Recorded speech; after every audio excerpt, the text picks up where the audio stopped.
que je crois que si on, franchement, je crois que ce message que le Christ a donné, alors là vraiment, bon, il était pour tous les siècles, il correspond à tous les siècles, et il s'adressait à des centaines et des centaines, on va dire, de millions de chrétiens au travers des âges de l'Église, c'est certain. Mais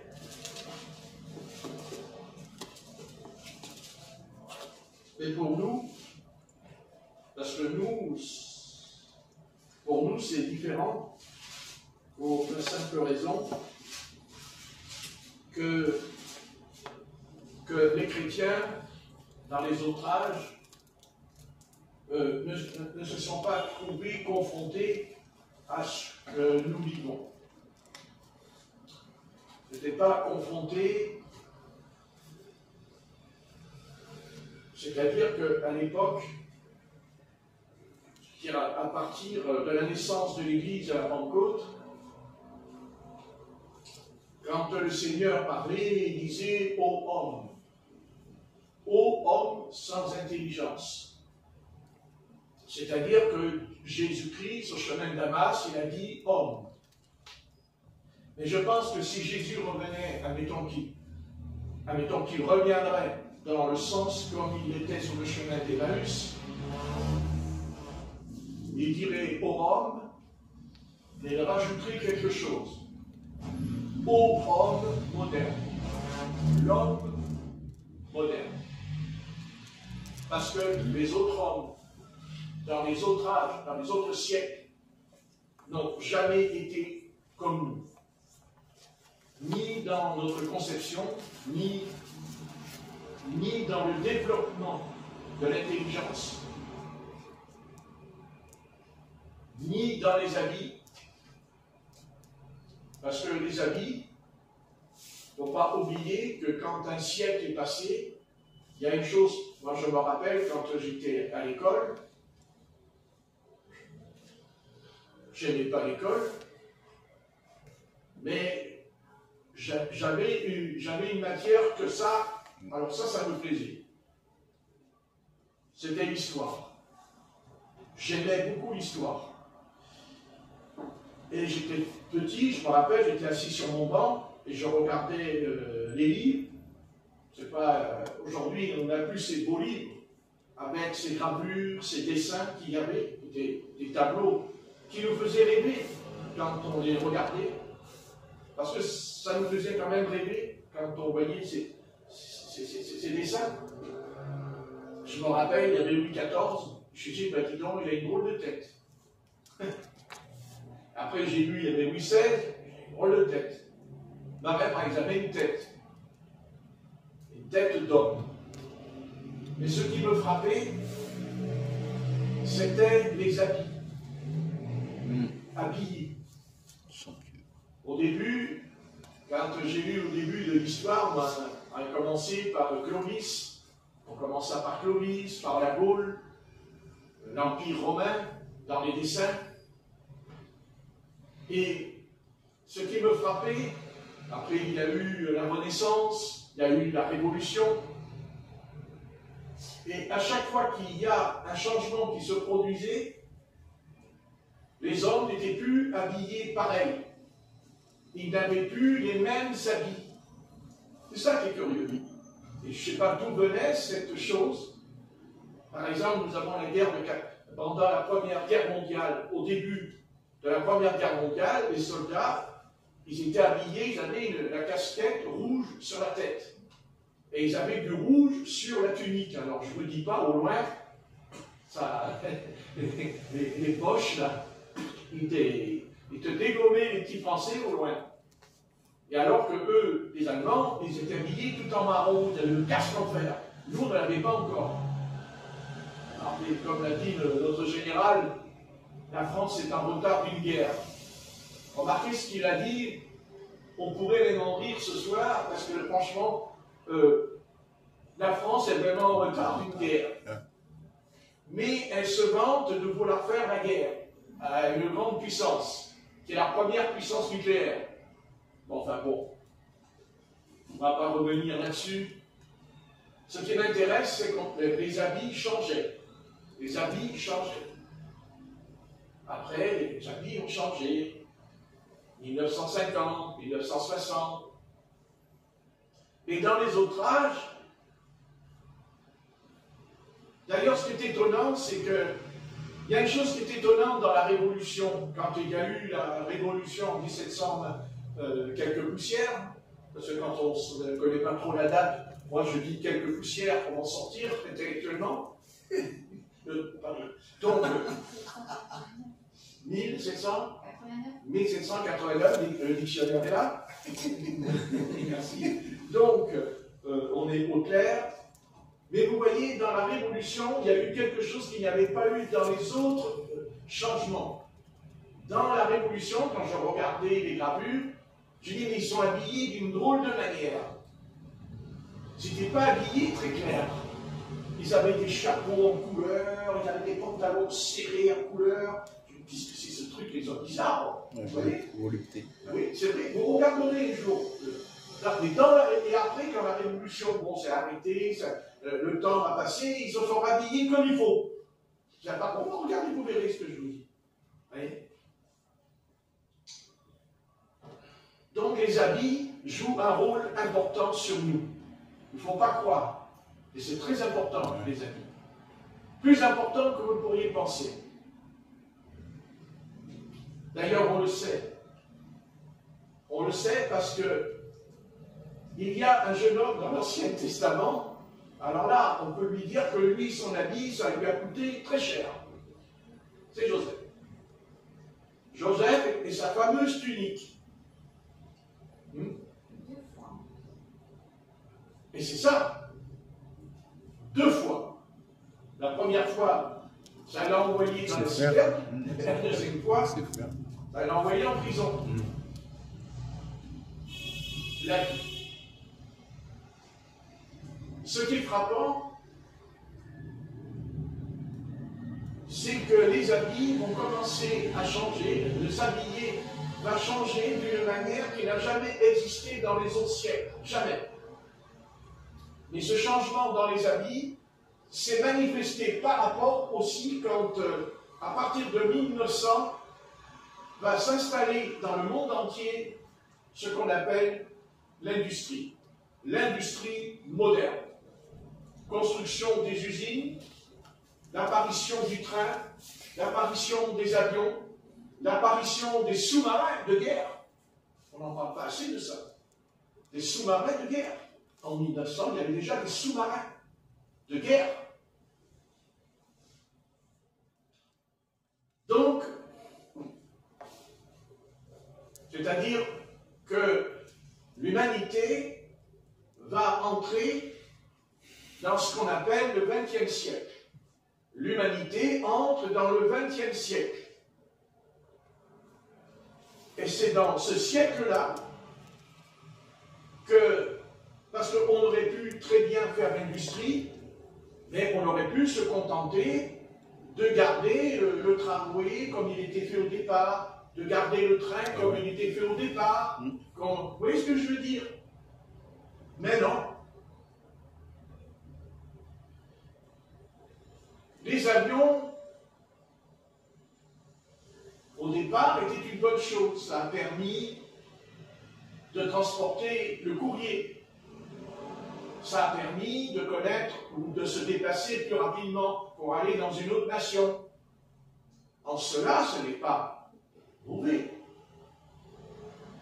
Mais, comme d'habitude, nous avons Satan qui existe, s'est emparé de ce qui pouvait aussi aider l'humanité. Il y a eu aussi des progrès dans la médecine, la pénicilline, par exemple. Il y a eu des vaccins pour aider, pas les vaccins d'aujourd'hui, parce qu'à l'époque, les vaccins qu'on faisait, c'était parce que c'est Dieu qui est venu au secours de l'humanité. Mais aujourd'hui, c'est le contraire. C'est-à-dire que Satan s'est emparé des vaccins, Satan s'est emparé des trains, Satan s'est emparé des avions. Et il en a fait des armes de guerre, des armes de guerre, des armes de destruction, des armes qui ont porté des bombes qui descendaient du ciel et tombaient sur les maisons.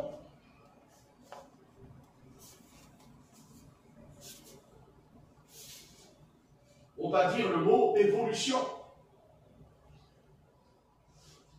Il semblerait que l'humanité a évolué.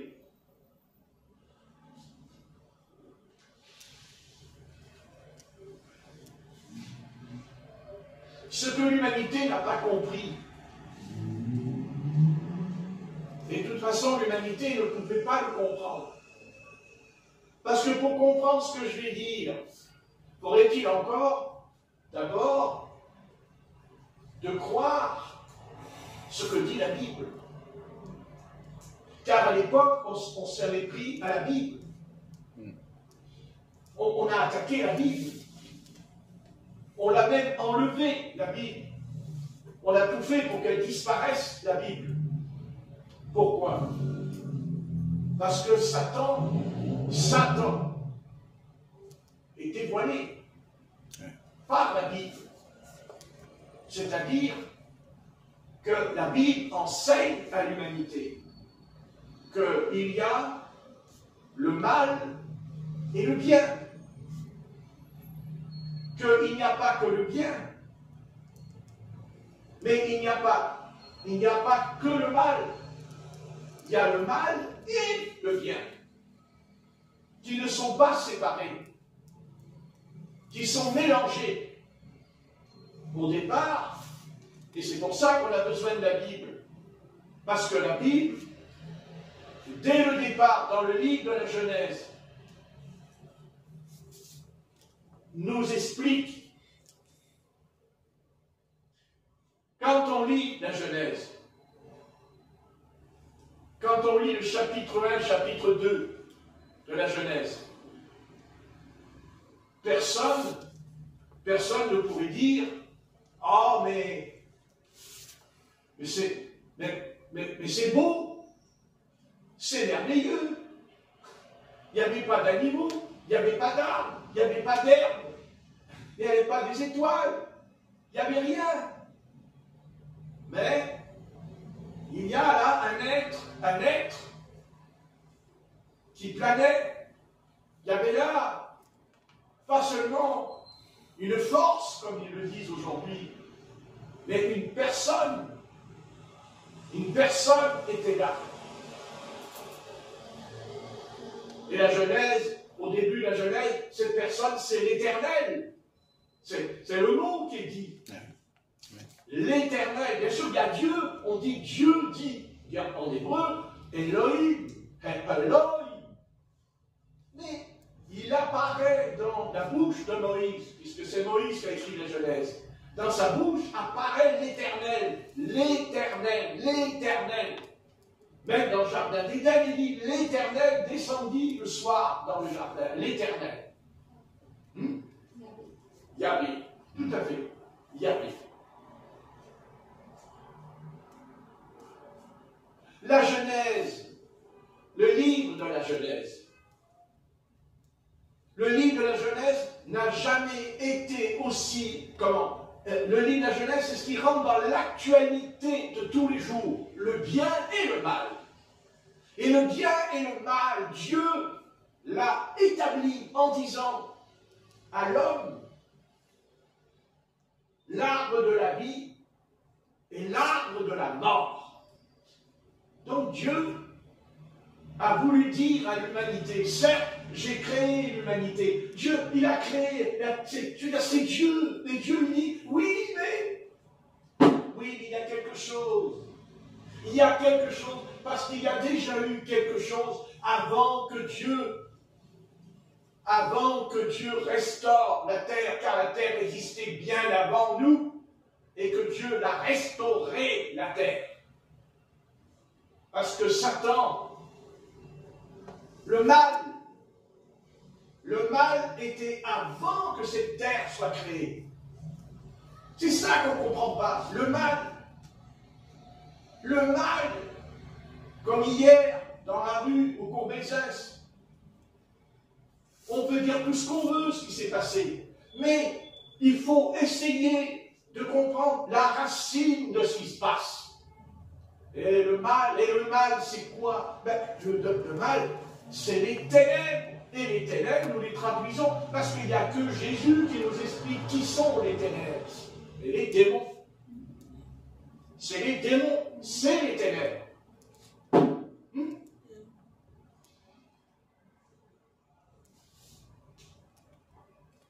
Donc, il y a le mal. Aujourd'hui, l'humanité découvre avec stupeur, elle découvre avec horreur ce qui se passe. Mais il y a le roi Salomon qui a écrit « Il n'y a rien de nouveau sous le soleil ». Et il l'a dit. Donc, la seule différence qu'il y a, nous pensons qu'au Moyen-Âge, il n'y avait pas le mal comme maintenant. Mais si, au Moyen-Âge, on se tuait avec des haches, on coupait la tête avec des haches, des bras, des jambes, les gens étaient mutilés sur les champs de bataille. Qu'est-ce que vous croyez? Oui. Hein? Vous imaginez que c'était tout facile? Non. Mais c'est pas ça, c'est pas vrai. On ne peut pas savoir combien d'hommes et de femmes et d'enfants ont été mutilés dans les guerres. Les guerres, il y a eu la guerre, on dirait qu'on est braqué sur les 2 guerres mondiales. Là. Oui. Mais c'est fou. Le mal. Qu'est-ce qu'on peut répondre à ce qui s'est passé hier? On répond, nous répondons, mais c'est Caïn. Voici Caïn. Mais qui est Caïn? Et d'où vient Caïn? C'est donc Dieu qui a créé Caïn. C'est Dieu qui a fait venir, c'est Dieu, il est à l'origine de Caïn. Je réponds non, non, non, non. Caïn est le serpent, c'est son père. Et son père, c'est Satan. Et Satan, c'est un meurtrier et un criminel. Amen. On va arrêter de raconter des bobards aux hommes. Maintenant, ça suffit. Il va falloir trancher. D'ailleurs, il n'y a que l'épée qui peut trancher. C'est ce que dit Hébreux 4. L'épée à double tranchant. Le mal. Il ne faut pas dire qu'il y a le mal, il faut l'attaquer à la racine, le mal. Il faut attaquer à la racine. À partir des années 1960, ils ont cru qu'au travers de l'école, au travers de l'éducation, nous allions avoir une humanité formidable. Mais nous découvrons en l'an 2025 que c'est épouvantable parce qu'il y a même maintenant des enfants de 10 ans qui tuent. Et pourtant, ils ont tout fait. Ils ont voulu apporter. Ils ont tout fait. La philosophie, tout. C'est le contraire qui s'est produit. C'est le contraire qui s'est produit. Comment voulez-vous, que les enfants puissent être capables de marcher droit? C'est impossible. Parce que nos pères n'ont pas marché droit. Parce que nos parents ne marchaient pas droit. Parce que nos parents étaient dans le péché. Parfaitement. Parce que nos parents ont aussi commis des adultères. Je parle au pluriel des parents, pas, je ne m'adresse pas à quelqu'un ici. Je dis au pluriel du monde entier. Parce que nos parents, même avant de se marier, peut-être que nos pères allaient voir la prostituée. Et des fois même pendant le mariage. Alors, qu'est-ce qu'on peut demander à nos enfants? Qu'est-ce qu'on peut hériter? Quel est l'héritage que nous allons laisser? C'est nous-mêmes. Nous étions complètement démolis. Dans les discothèques, dans les boîtes, chercher là, quelque chose, une femelle là, pour se l'envoyer. Et puis après, quand on se marie, alors là, on est devenu saint parce qu'on s'est marié. Alors on marche dans la rue avec la petite pouchette, avec le petit enfant dedans, et puis il y a le mari à côté. Oh là là, quel coup! Vous vous rendez compte? Ouais, compte? Il faudrait poser la question, qu'est-ce qu'ils ont fait avant? Ok. Heureusement qu'il y a le mariage. Parce que ça en a s'agit quand même quelques-uns. Il faut reconnaître. Oui. Ça les a casés, comme on dit. Casés. Ouais.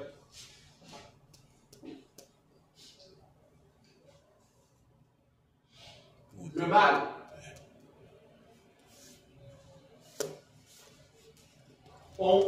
L'homme ne peut pas combattre le mal. Parce que l'homme, il est le mal lui-même. Parce que l'homme, il est né dans le mal. Et vous savez, écoutez bien, vous savez, l'arme du mal, l'arme du mal, vous savez ce que c'est? L'arme. Vous savez, l'arme qu'il a entre les mains, Satan. L'arme, une arme, Satan, il a une arme en lui, qui est le mal. Mais alors, le mal qu'on ne peut pas imaginer, on n'y pense même pas. Le sommeil. Oui, le sommeil. Pas le sommeil quand on dort la nuit. Non, le sommeil au moment où la parole du Seigneur est annoncée. D'un seul coup, il y a là le sommeil qui vient, qui vous tombe dessus. Et vous avez envie de dormir.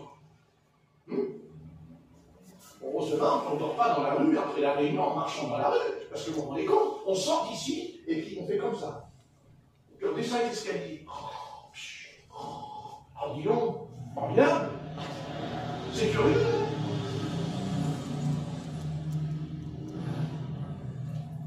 Rien que là, nous sommes atteints au fond de nous. Parce qu'on ne peut pas lutter contre ce phénomène en nous quand il nous tombe dessus. Le sommeil, l'arme ultime de l'adversaire, nous endormir. Qu'est-ce que dit le Seigneur? Dans Matthieu 25, il dit, les dix vierges s'assoupirent. Vous avez pas lu ça? Ouais. S'assoupir. Vous voyez? C'est son arme. Dormir. Dormir. Seulement, quand on a dormi, il faut se réveiller aussi. Seulement, quand on se réveille, pendant qu'on endormait, l'adversaire, lui, il a fait des choses. Ça fait que quand tu te réveilles, tu dis, oh, ben ça n'existait pas tout à l'heure. Et comment ça se fait que ça arrive? Parce que tu dormais. Pendant que tu dormais, l'adversaire, lui, il a fait ce qu'il avait à faire, parce que l'adversaire aurait dit, ah ben non, il est réveillé, il est éveillé, il m'a à l'œil. Donc il ne va pas me laisser faire ce que je veux. D'où revient la phrase, en mon nom, vous chasserez les démons. Vous chasserez les démons. C'est-à-dire, attendez, le mal, vous chasserez le mal. Mais si vous dormez, le mal, vous ne le chassez pas. Pendant que vous dormez, vous ne mangez pas. Pendant que vous dormez, vous n'allez même pas faire, vous n'allez même pas uriner quand vous dormez. C'est quand vous vous réveillez que vous allez. Et quand vous dormez, le juju, le whisky, là, il reste dans la poche, dans le bar. Après, l'idée, tant que tu dors, tu dors. Tu dors. Et quand tu dors, d'ailleurs, entre nous, quand on s'endort, est-ce qu'on est capable de dire à quelle minute on s'est endormi? Non. Personne.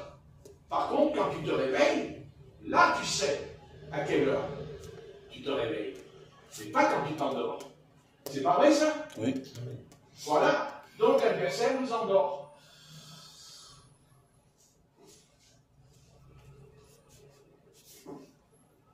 Comment Satan a-t-il endormi l'épouse de l'agneau? Parce que je ne vais pas parler de l'humanité. Vous savez, Satan a endormi l'épouse. Il endort l'épouse. Matthieu 25, il endort l'épouse. Il endort pas n'importe qui. Il endort sa fiancée. Son épouse. Il endort, Satan. Il va endormir l'épouse. Et pourtant, elles sont vierges. Elles sont vierges, toutes les 10 vierges. Que fait Satan? Que fait l'adversaire? Que fait Satan dans les derniers jours? Qu'est-ce qu'il fait? Parce que quand je dis ces derniers jours, je veux dire ces derniers jours à à lui. À lui. À nous, peut-être pas. Les derniers jours que nous vivons, c'est les derniers jours du règne de Satan. Parce qu'il va être enchaîné pendant 1000 ans. Bah oui. Écoutez, qu'on le croit ou qu'on ne le croit pas, ça ne changera rien de toute façon. Parce que ça s'accomplira quand même. Parce que tout ce qui est écrit, ça s'accomplit. Amen. C'est comme ça. Et si tu as la peine de chercher à comprendre, de toute façon, il n'y a rien à comprendre. Il y a à croire ce que Dieu a dit. Et pour chercher à mijoter la soupe.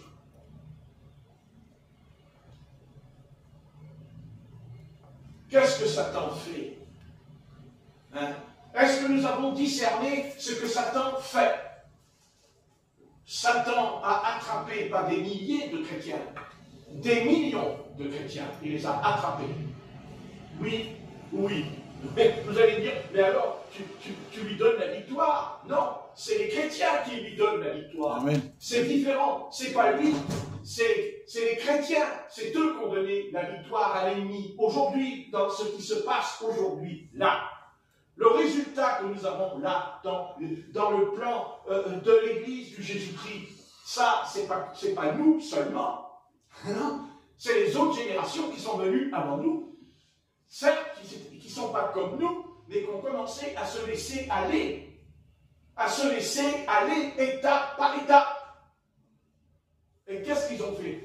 Qu'est-ce qu'ils ont fait? Qu'est-ce qu'ils ont fait? Même les prédicateurs, les pasteurs, qu'est-ce qu'ils ont fait? Ils ont joué avec la grâce de Dieu. Ils ont joué avec la grâce de Dieu. Vous savez, jouer le jeu. Ils ont sous-estimé l'adversaire. Satan a fait croire à des millions et des millions de chrétiens la grâce de Dieu. La grâce de Dieu. La grâce de Dieu, ben alors, il n'y a pas de problème. Du moment que vous avez la grâce de Dieu, même si vous tombez dans le péché, de toute façon, Dieu, il y a la grâce. Bien sûr qu'il y a la grâce de Dieu. Encore heureux. Bon, s'il n'y a pas la grâce de Dieu, on ne serait pas sauvé. C'est sûr. Mais l'ennemi nous amène à jouer avec elle. C'est-à-dire à faire croire que parce qu'il y a la grâce de Dieu, tu peux t'habiller comme les païens. Tu peux parler comme les païens. Tu peux agir comme les païens. Si, et après, on marquait ça toujours le même système. Qu'est-ce que Satan a fait croire à Israël du temps du Seigneur Jésus? Quand Jésus est venu en Israël, qu'est-ce que le diable faisait croire? Hein? Il dit, regardez les pharisiens. Regardez, ils sont purs. Oh, qu'est-ce qu'ils sont saints, les pharisiens. Oh là là là. Mais regardez les pharisiens. Mais Jésus, lui, il va enlever la pommade. Il va enlever la couche. Et il dit aux pharisiens, écoute, arrête-toi, arrête-toi, arrête-toi. Non. C'est de l'intérieur de toi que ça ne va pas. Tu n'as que l'extérieur, tu n'as que la façade. Et mes amis, que Dieu nous protège ce soir. Amen. Que Dieu nous protège. Mais que Dieu nous protège. Et que là, écoutez, si jamais on n'a qu'une apparence d'être croyant ou chrétien, que c'est qu'une apparence, et qu'à l'intérieur de nous, il y a quelque chose de faux, de tolérer un péché, de tolérer quelque chose que Dieu ne tolère pas dans la Bible. J'ai dit tolérer. Je n'ai pas dit interdit, j'ai dit tolérer. N'est-ce pas?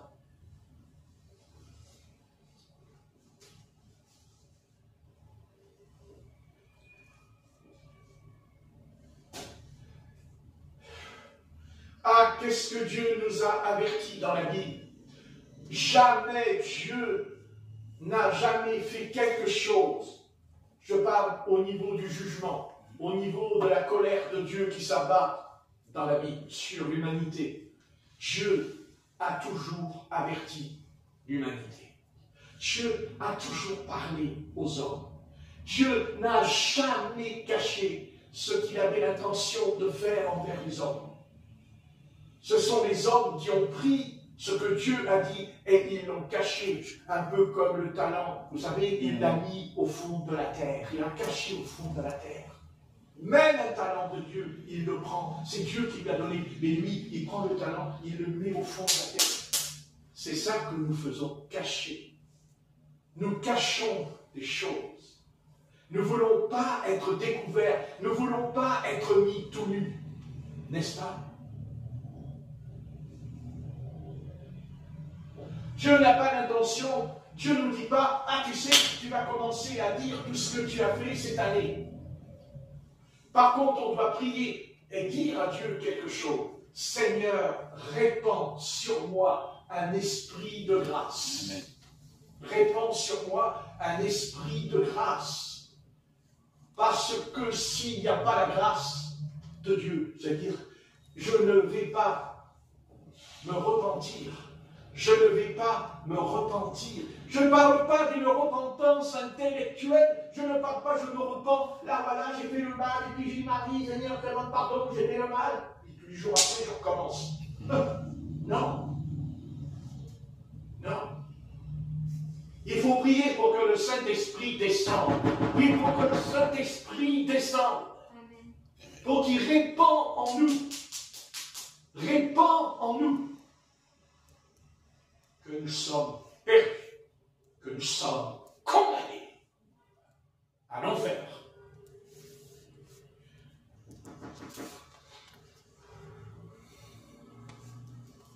Tant que cet esprit ne descendra pas au milieu de nous, dans les églises, partout du monde entier, tant que cet esprit de grâce ne se répandra pas sur nous, il n'y a pas une larme qui coulera sur notre visage. Il n'y aura rien qui sortira de nous dans les sentiments et dans les choses en nous, ne sortira de nous. Parce qu'on peut très bien marcher dans la sainteté, mais on peut aussi garder en nous ce qui n'a pas été purifié, ce qui n'a pas été purifié. Oui, mais Seigneur, mais je marche dans la sainteté, regarde, je ne fais pas ci, je ne fais pas ça. Oui, oui, mais tu n'as pas toujours été dans la sainteté, mon garçon, c'est vrai. Ah oui, mais maintenant, ça y est, c'est pas, je suis sérieux. Oui, mais c'est pas sorti. Comment c'est pas sorti? Non. Non. Tu as compris parce que tu as eu peur, parce que tu as peur, parce que tu crains quand même l'Éternel, alors tu dis, bon, c'est bon, mais est-ce que c'est sorti?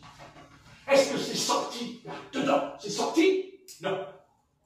C'est pour ça que 20 ans plus tard, tu recommenceras. Peut-être 20 ans plus tard.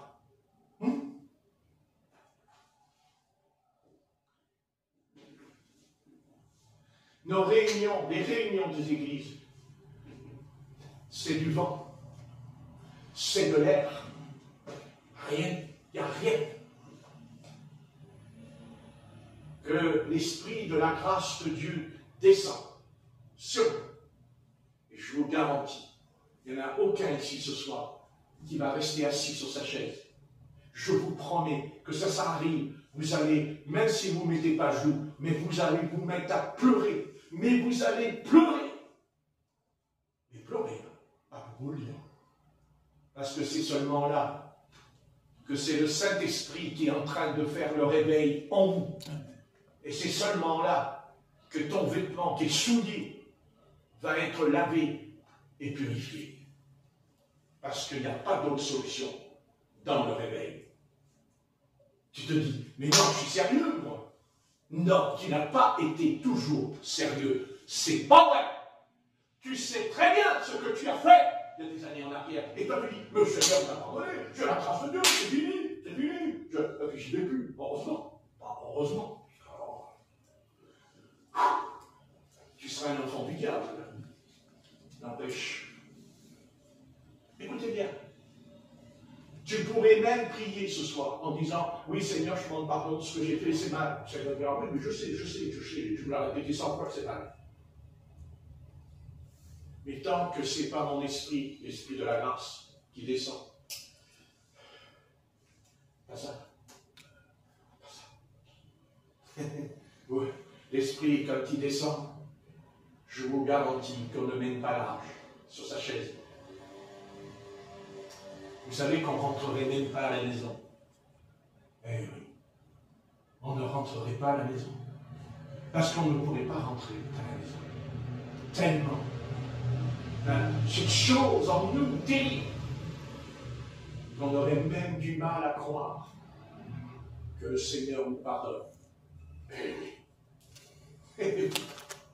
Et seule la grâce de Dieu, non pas elle ne nous convainc pas, seule la grâce de Dieu permet au sang de Jésus de nous purifier et de nous laver de tout péché et de toute iniquité. Non pas dans la bouche, non pas par la bouche, non, dedans, en disant, oh Dieu.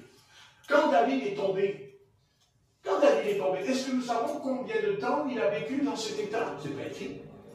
Non, c'est pas écrit. Nous, quand on lit, on dit, oh, ça a duré une semaine, c'est arrivé à David, ça a duré 8 jours. Pas du tout. David a pu vivre certaines années dans cet état. Et si Nathan n'était pas rentré chez lui pour... D'ailleurs, Nathan est un type du Saint-Esprit qui est rentré dans sa maison pour lui dire, oh,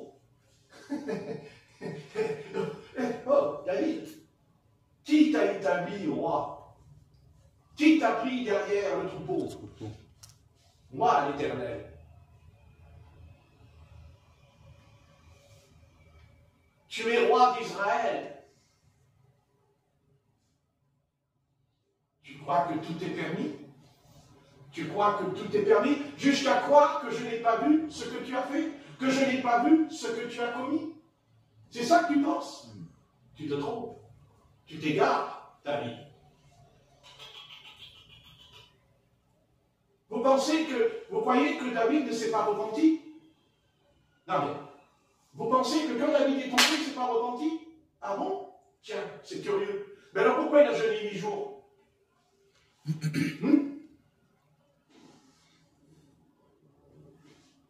Il a jeûné 8 jours. Mais Nathan n'avait pas encore visité. Relisez. Nathan, il n'est pas venu quand David se repent pendant les 8 jours. Non, écoutez, il couche avec Bathsheba, elle tombe enceinte, et on lui dit, elle est enceinte. Nathan, il n'est pas venu le voir encore. Non. Non. Ben, vous pouvez le dire. Nathan est venu bien longtemps après. David, quand il tombe, il couche avec Bathsheba, on lui dit, elle est enceinte. On fait venir son mari, lui il va s'arranger pour qu'il soit... C'est un mot tué. Exactement. On est d'accord? C'est ce qu'il a fait. Amen. Amen. Et après, qu'est-ce qui se passe après? Qu'est-ce qui se passe après? Qu'est-ce qu'on lui a dit? On lui a dit, Bathsheba accouche. Et l'enfant meurt. Ah, il meurt. Mais Nathan, il n'est pas venu le voir encore. Non. Son péché, il n'est pas dévoilé. Non. Il est dévoilé plus tard que Nathan ira voir David. Plus tard, il va le voir. Et là, il lui dit, il lui explique, tu as volé une brebis. Tu as volé une brebis. Et lui, il dit, bah, mais, moi, je vais aller voir le riche, et puis il va rendre la brebis. Et là, l'Éternel lui dit, ben voilà, voilà ce que tu as fait une infamie en Israël.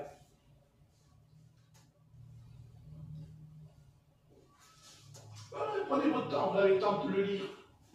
Et non, Nathan est venu après. Merci, c'est pas possible. Nathan, il vient après. On va lui dire. 2 Samuel, chapitre 12. D'accord, il n'y a pas que 2 Samuel, il y a les rois. Voilà, 2 Samuel. On va lire pour voir si je ne me trompe pas. 2 Samuel. Allez, on prend 2 Samuel.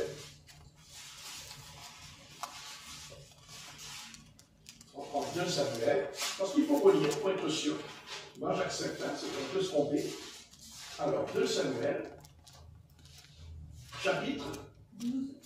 2 Samuel, chapitre 12. Voilà.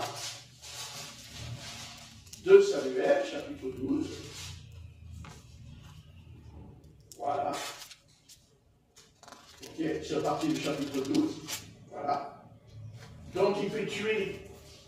D'accord? Donc moi ce qui m'intéresse, c'est son fils. Quand est-ce qu'il meurt?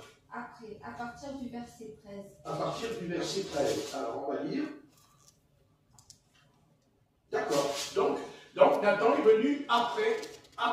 Nathan est venu après. Quand il est tombé, Nathan va voir donc David.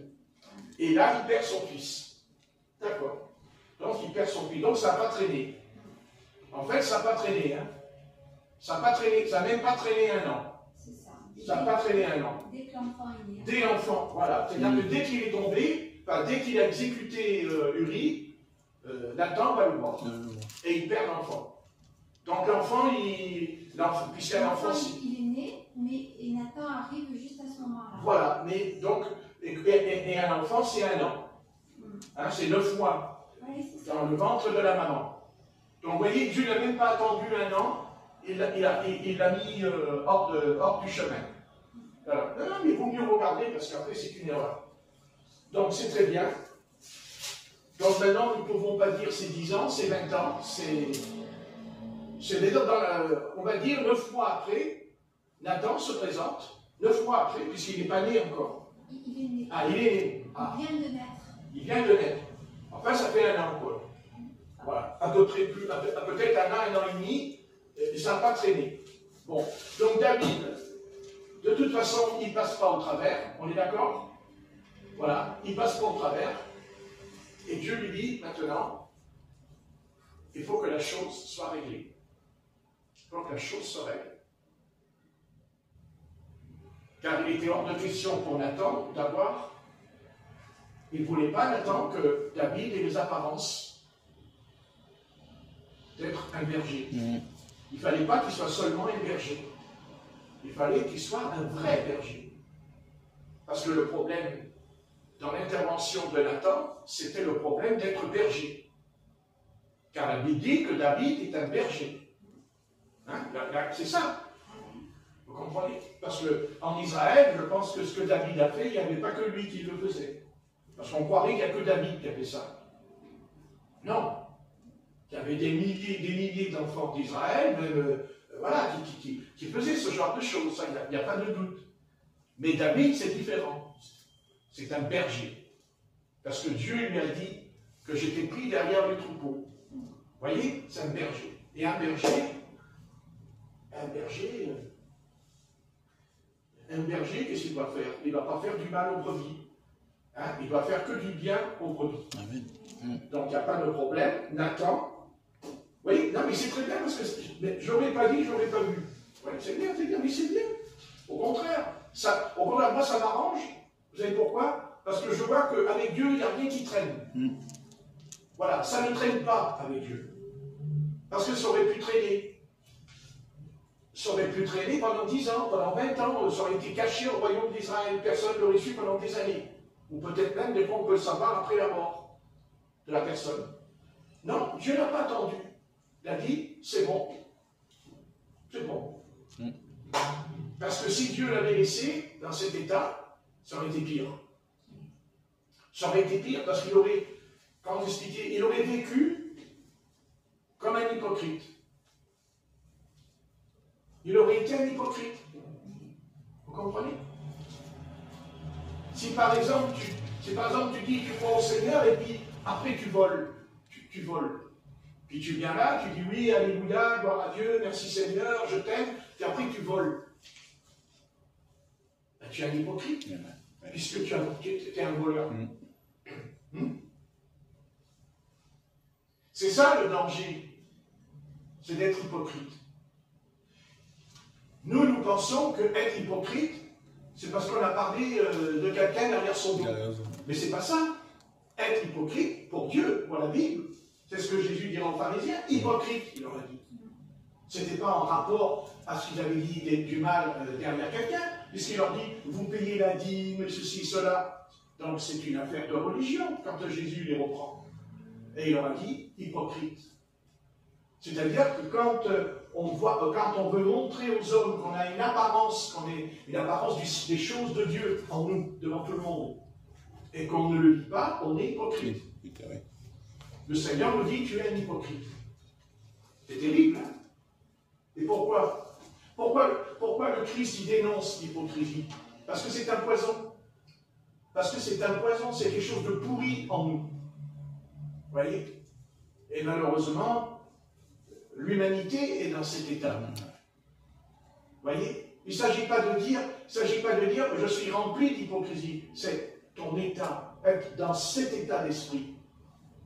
Parce que c'est le seul esprit, c'est ce qui est arrivé aux vierges folles. C'est pour ça que je voulais prêcher sur les vierges folles. C'est là-dessus que je voulais en venir. Les 5 vierges folles. C'est ça justement pour eux. Vous voyez? Parce qu'elles étaient vierges, elles avaient l'apparence. Mais elles n'étaient pas purifiées. Ben non. Non. Si elles avaient été, leur lampe aurait été remplie d'esprit. Raisonnez 2 minutes. La lampe, elles ne sont pas remplies.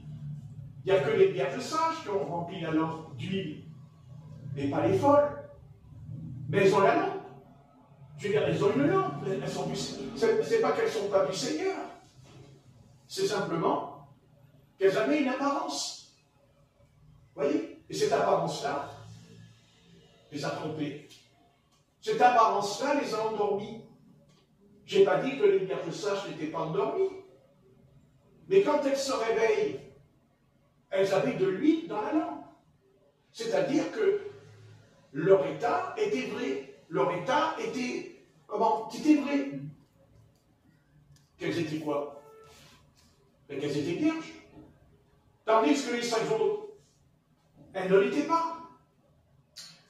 Elles faisaient croire qu'elles étaient vierges, mais elles ne l'étaient pas. Autrement, le Seigneur leur a jamais dit, quand elles arrivent devant la porte, le Seigneur leur dit, je ne vous connais pas. Et comment? Il dit, je ne vous connais pas. Pourquoi il dit, je ne vous connais pas? Pourquoi? Et parce que vous n'avez pas la sainteté.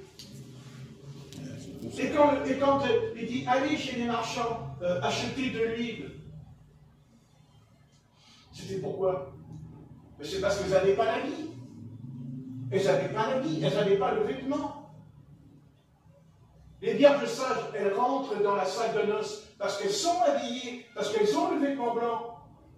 Eh oui, on rentre. Attendez, est-ce qu'on va, quand on se marie, on met un vêtement, on rentre dans la salle, il y a un vêtement. C'est ce qui est écrit au sujet, à un moment donné, dans l'Apocalypse, il dit, le Seigneur rentre dans la salle, ou dans l'Évangile, il dit à quelqu'un, mais où est ton vêtement? Ton vêtement, ah oui. Et il dit, vous voyez? Mais il est entré quand même.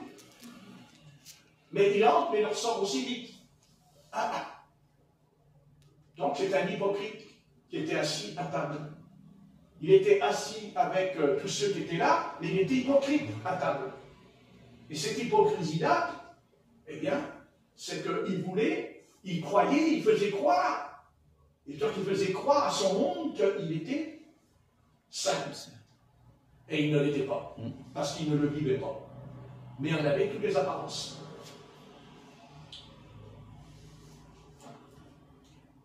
Et ça,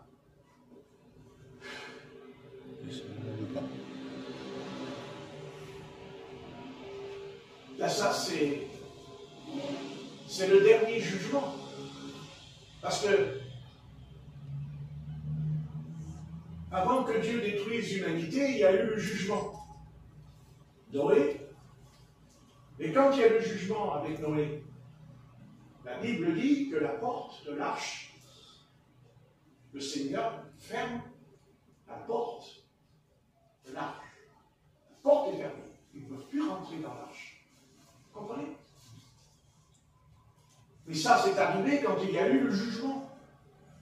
C'est la colère de Dieu. C'est la colère de Dieu qui descend sur toute l'humanité. Vous voyez? Et quand ils entrent dans l'arche, il n'y en a que 8 qui vont entrer. 8. Et quand la porte se ferme, les 8 qui sont dedans, ils ne peuvent pas sortir non plus. Parce qu'ils auraient pu sortir en entendant les cris dehors. À votre avis, quand on regardait, les gens criaient, les enfants ils criaient. Ils sont tous disparus. Plus rien. C'est le jugement. Après, il y a eu le jugement avec Sodome et Gomorrhe. Vous voyez, le Seigneur avertit. Mais Matthieu 25, l'histoire de la parabole des 10 vierges, c'est quoi? Mais c'est le plus grand jugement de Dieu qui va venir sur la terre. Parce qu'il dit que ceux qui sont vivants, qui sont restés, vont être enlevés en un clin d'œil. À votre avis, qu'est-ce qui va se passer quand le Christ va nous enlever? Qu'est-ce qui va se passer dans l'humanité quand on va partir d'un coup? Qu'est-ce qui va se passer? Vous ne croyez pas qu'il y a combien de mères qui vont pleurer parce que l'enfant il est parti? Il y a combien d'adolescents qui vont crier parce que son père et sa mère est parti dans le ciel et qu'eux, ils sont restés? À votre avis, vous croyez que ça va être très sympathique, l'enlèvement? Qu'est-ce qui va se passer? À votre avis? Vous vous rendez compte? Pour que cet enlèvement ait lieu, il va falloir qu'un archange vienne. Et en plus, il va falloir qu'il sonne de la trompette. Parce que nous-mêmes, on ne partira pas sans la trompette. Au cri du commandement. Et c'est quoi le cri du commandement? Quel est ce cri qu'il va y avoir? Qu'est-ce qui va se passer dans les nations, dans les peuples de la terre? Qu'est-ce qui va se passer quand il y aura un enlèvement en Amérique, en Inde, au Pakistan, en France? Je n'ai pas cité toutes les nations. Mais qu'est-ce qui va se passer? Qu'est-ce qui va se passer? Vous vous rendez compte ce qui va se passer? Est-ce que vous vous rendez compte ce qui va se passer? Que de séparation. La séparation, elle se ramène dans le lit. Dans le lit. Dans le lit.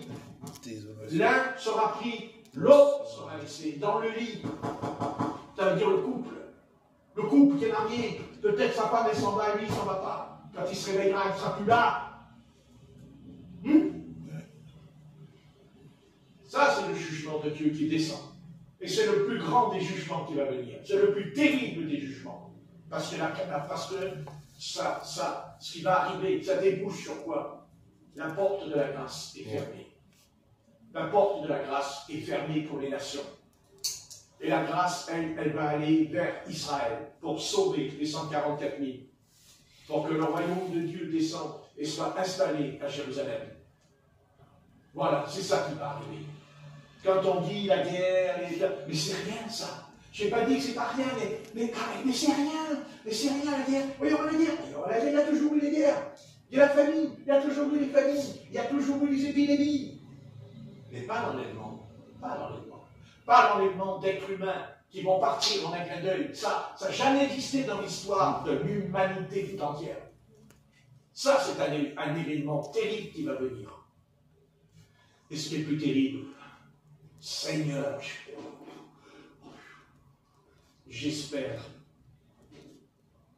que je serai enlevé. Amen. Amen. À vous? Amen. Mais quand le Seigneur dit, il y a les anges qui viennent, mettez à ma droite les élus, et mettez à gauche les boucs, à gauche. Et ça, c'est le jugement de Dieu. C'est le jugement qui va venir. C'est Dieu qui va faire le tri. C'est Dieu qui trie. À gauche ou à droite. 5 vierges. Vous voyez? C'est ça qui va venir. C'est ça qui va venir. C'est ça qui va se passer dans le monde. Le soleil s'obscurcira, la lune deviendra du sang. La trompette, elle va sonner. C'est-à-dire, elle va sonner dans le ciel. Maintenant, vous allez entendre, d'un coup. Là, dans le ciel, ça va crier. La trompette, elle va crier dans le ciel. Et le peuple de Dieu,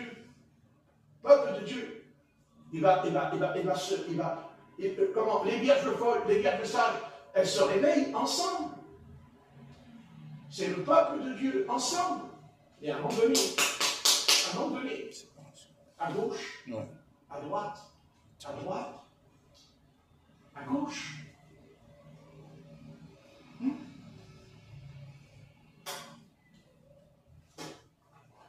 Je fais ça alors que je n'ai pas de monde.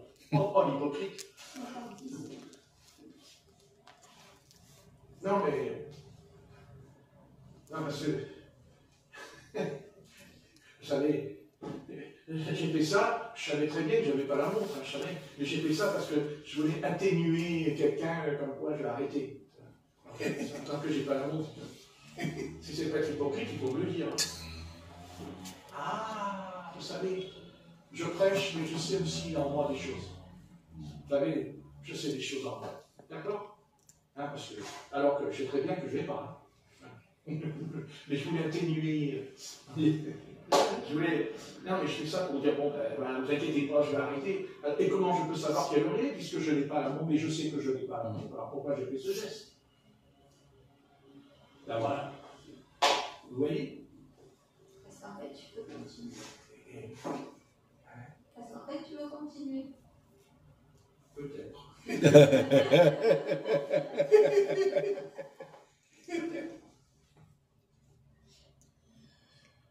C'est sérieux, l'enlèvement. Il faut le dire à vos enfants. Il faut le dire à ceux qui vous entourent. Vous croyez que c'est une plaisanterie, l'enlèvement? Vous croyez que c'est simplement dire, oui, mais ça n'a pas eu lieu.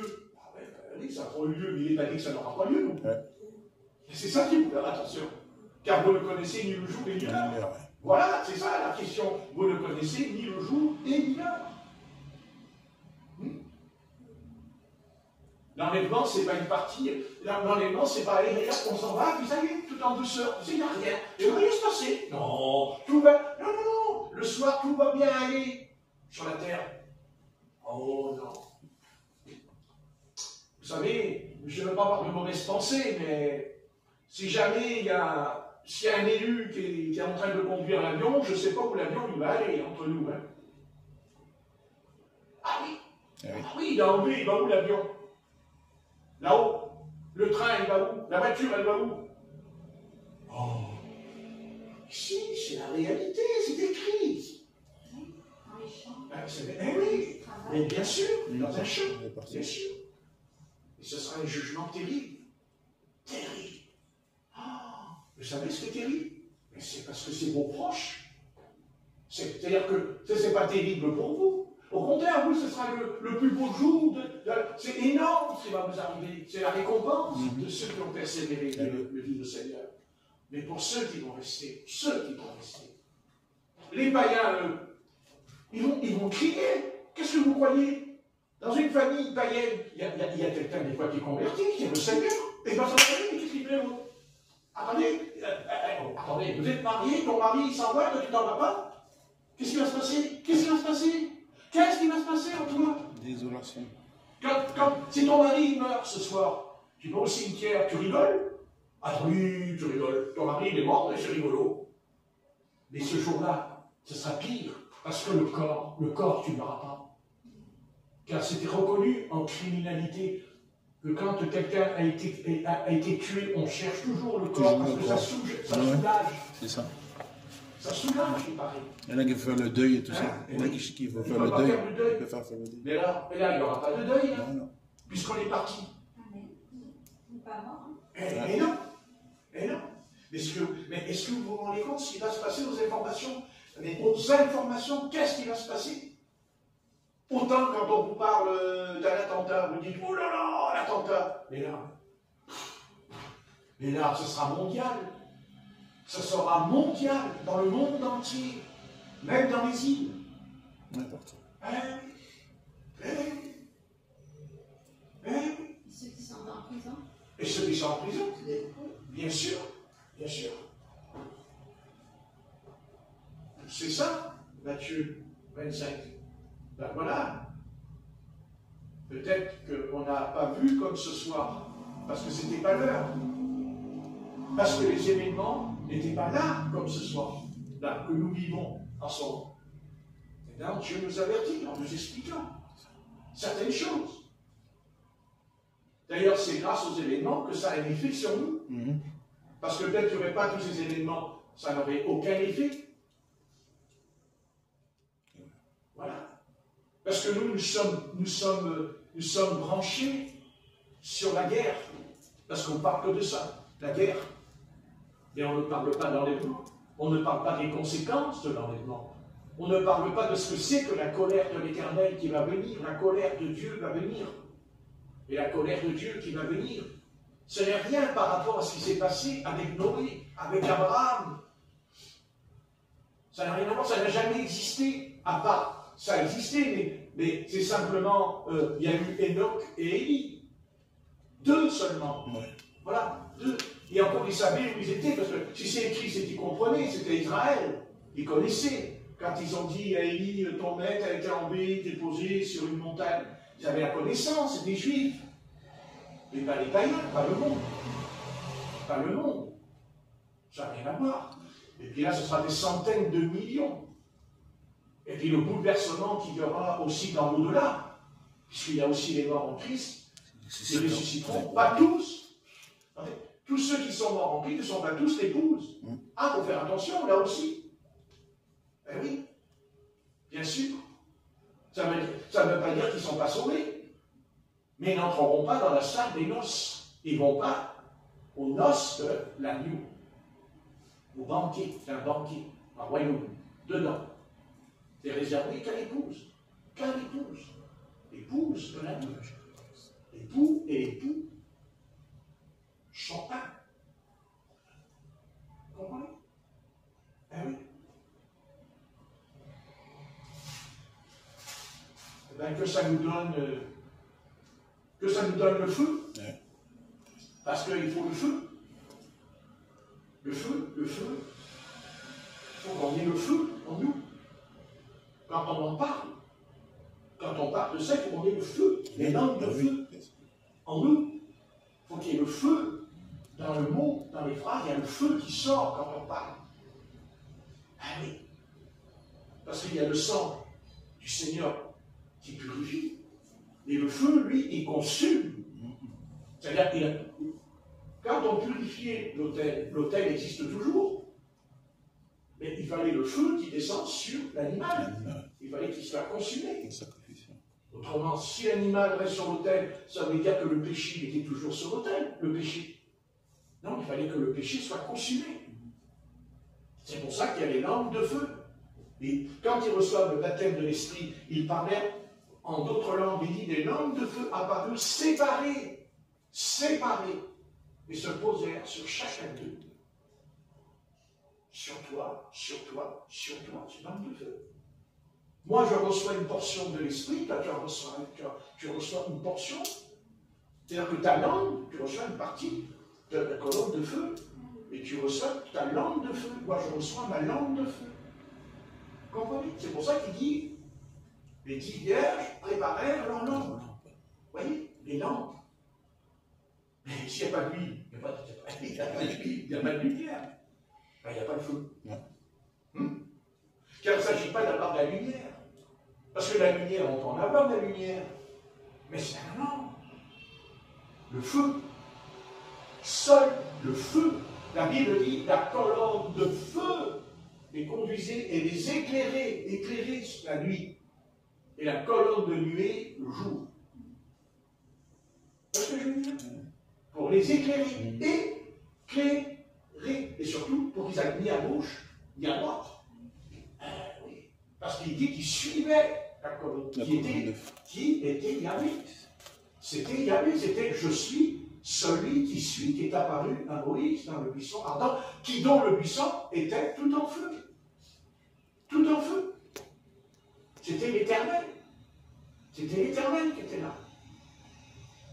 Il s'est voilé, il s'est caché dans le feu. Le feu. Alors quand on prie, il faut demander. C'est écrit, demandez, vous recevrez. Seigneur, voilà, donne-moi pas. Seigneur, donne. Comment?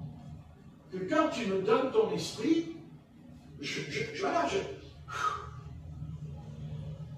avant de recevoir ton esprit, il faut d'abord que je me repente. Que je me repente. Et pour que je me repente, il faut que la grâce de Dieu descende sur moi. Comment tout le monde peut se repentir alors? Il y a des millions de chrétiens catholiques romains qui se repentent, vous savez, à l'Est. Oui, Et puis, si. Et les protestants, on en faut autant. Et toutes les dénominations religieuses, elles se repentent. Je ne dis pas qu'ils ne sont pas sincères. Ce n'est pas moi. Il n'y a que le Seigneur qui sonde le cœur. Moi, je ne peux pas sonder les cœurs et les reins. Mais je sais que la repentance le réveille. Et d'ailleurs, il y a une prière qui me dit « Réponds sur nous un esprit de grâce et de supplication ». Et il faut qu'on prie dans ce sens. Seigneur, réponds un esprit de grâce et de supplication. Vraiment, réponds-le. J'en ai besoin. C'est pas que je ne veux pas me repentir. Je ne peux pas me purifier moi-même. Je ne peux pas me changer moi-même. Ouais. C'est la grâce de Dieu qui me change. La grâce de Dieu, c'est le feu. C'est le feu de Dieu qui me change. Le message de Jésus-Christ, le message, un prédicateur de Christ, il faut absolument qu'il demande à Dieu le feu quand il enseigne, quand il prêche. Il faut le feu. Il faut le feu. D'ailleurs, c'est ce qui fait fuir les démons. Les démons. Les animaux sauvages, ils ont peur du feu. Le feu. Eh oui. Et bien, c'est pareil. C'est ça qu'ils craignent. Mais pas le feu dans le sens de parler en langue. Il faut les deux. Il faut parler en d'autres langues, mais il faut la sainteté. C'est-à-dire que par rapport au feu qui se manifeste en moi, en même temps que moi dans ma vie privée, dans ma vie cachée, dans ma vie cachée, mais qui n'est pas cachée aux yeux du Seigneur, qui voit tout, qui sait tout. Il faut que ça soit. Il faut que ça soit vrai. Il faut que ça soit vrai. Pas faux, vrai. Vous comprenez? Amen. Et voilà. Et il faut demander à Dieu en priant. Seigneur, quand je vais à l'église, je ne veux pas entendre ce qui me fait plaisir. Je ne veux pas là. Moi, je ne viens pas pour que le pharmacien qui me dise « Oh, bah oui, mais bah, alors c'est bien, je suis content, tout va. » Non. Non. Dès l'instant que tu es contrarié sur ta chaise, dès l'instant que tu es contrarié au fond de toi, c'est vrai ce que Dieu t'a dit. Autrement, tu ne serais pas contrarié si ce n'était pas vrai. Tu es contrarié au fond de ta conscience. Si tu es contrarié dedans, mais Dieu t'avertit, n'essaye pas de mettre en terre. Ne mets pas dans la terre, n'enferme pas, ne creuse pas un trou pour jeter dedans ton problème et fermer avec de la terre dessus. Car sache une chose, c'est que quand tu mourras, le problème que tu as mis au fond de la terre, tu vas le retrouver quand tu vas mourir. Amen. Eh oui, oui, quand tu vas mourir, tu vas aller dans le trou. Et dans le trou, il n'y aura pas que des vers et des asticots. Il y aura le problème que tu as mis dans la tombe. Et toi, tu as cru que c'était fini, mais pas fini. Car l'art du diable, c'est de cacher le péché. Bon, le péché. Qu'est-ce que c'est que le péché? Le péché, vous savez, dès l'instant que notre conscience perd la paix, c'est que nous avons péché.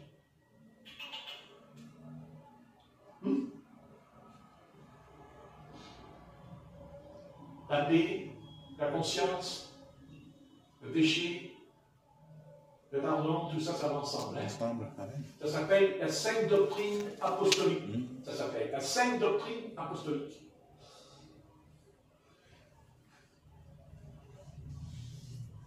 Alors, comme dit le Christ, quand tu pries, entre dans ta chambre, ferme ta porte, et le Père qui te voit te le rendra. Parce que Dieu n'est pas là pour que nous exposions nos fautes. Et s'il ne peut pas faire autrement, il le fera. Ouais. Parce que malheur, partie le scandale arrive aussi. Il vaut mieux rentrer dans sa chambre, se mettre en règle avec le Seigneur tout de suite. Ouais.